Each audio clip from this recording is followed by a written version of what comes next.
Hello everyone, my name is Catherine Bradford.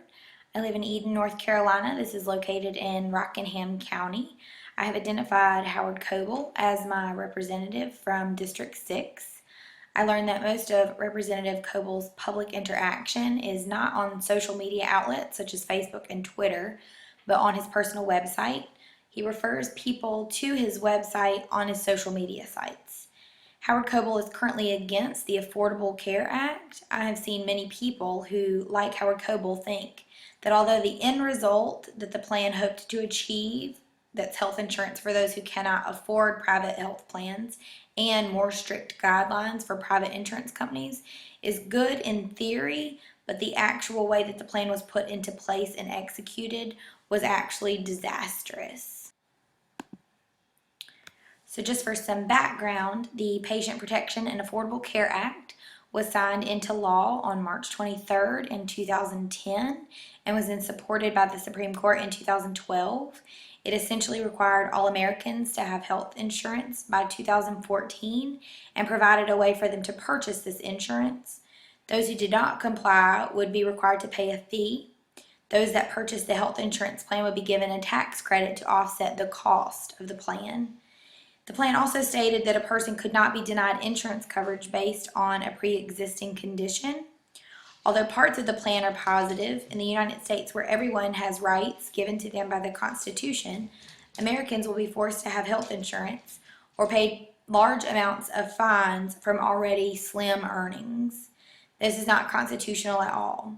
It will also cost Americans, and not the ones that are benefiting from the insurance plans, ungodly amounts of money and have grave effects on health care, specifically nursing, the extent to which we won't know until the act is in full effect.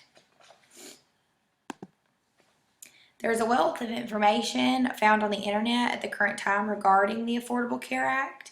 It's a hotly debated topic, as I'm sure you all know. I'm sure a lot of you are also covering this issue.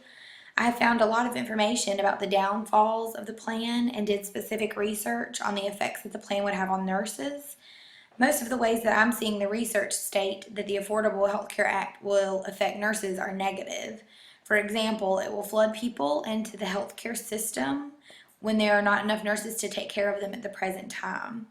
It will require nurses to do a larger amount of paperwork when their time at the bedside is already limited. And it will also drive nurses out of the hospital because a lot of the jobs will now be found in an ambulatory care setting located outside of the hospital. Working in my clinic, it's an urgent care. The common thread among the providers is that it is unconstitutional to force an American to purchase and possess health care. I've also had many patients who have signed up for Obamacare but have been dropped or can't even be seen in our practice because their insurance doesn't cover their visit. I also haven't heard much positive feedback in the community for the same reasons. It's forcing people to obtain health insurance, and the brunt of the financial responsibility will be absorbed by those people already paying a lot of money to our government in the first place. So here's just some references. Thanks, guys.